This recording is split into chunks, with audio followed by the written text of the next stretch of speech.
আজকে আপনাদেরকে দেখাবো সাতক্ষীরা জেলার একটি গুরুত্বপূর্ণ প্রাচীন স্থাপনা ও ধর্মীয় ঐতিহ্যের একটি অনন্য নিদর্শন শ্যামসুন্দর নবরত্ন মন্দির। এই মন্দিরটি আমাদের বাড়ি থেকে প্রায় 25 কিলোমিটার দূরত্বে সীমান্তের কোল ঘেঁষে গড়ে ওঠা সোনাবাড়িয়া নামক গ্রামে অবস্থিত। বরাবরের মতো গ্রাম বাংলার এই অপরূপ সৌন্দর্য দেখতে দেখতে বেশ কিছু দূর যাওয়ার পরে একটু বিশ্রাম নিয়ে কাকা ও দাদাদের প্রেমবন্দি করলাম।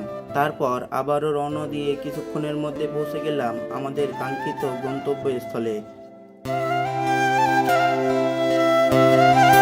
জয়নে হরিরাম দাস মতান্তরে দুর্গাপ্রিয় দাস এই মন্দিরটি 1767 খ্রিস্টাব্দে এখান থেকে প্রায় 269 বছর আগে এই মন্দিরটি নির্মাণ করেছিলেন। এটি নবরত্ন অর্থাৎ 9 রত্ন অথবা জোড়া বিশিষ্ট স্থাপত্য শৈলীর 3 তলা মন্দির, যেটি রক্ষণাবেক্ষণের অবহেলায় বর্তমানে ভগ্নদশায় রয়েছে। কথিত আছে যে শ্রীরামকৃষ্ণদেব এখানে প্রায় 2 মাস অবস্থান করেছিলেন এবং অনেকে বিশ্বাস করেন যে মন্দিরটি এক রাতের মধ্যে অলৌকিকভাবে নির্মিত হয়েছিল।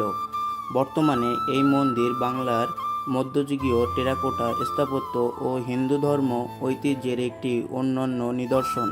আজকের মতো টাটা, আবারও আপনাদের সাথে অন্য কোনো ভিডিওতে দেখা হবে।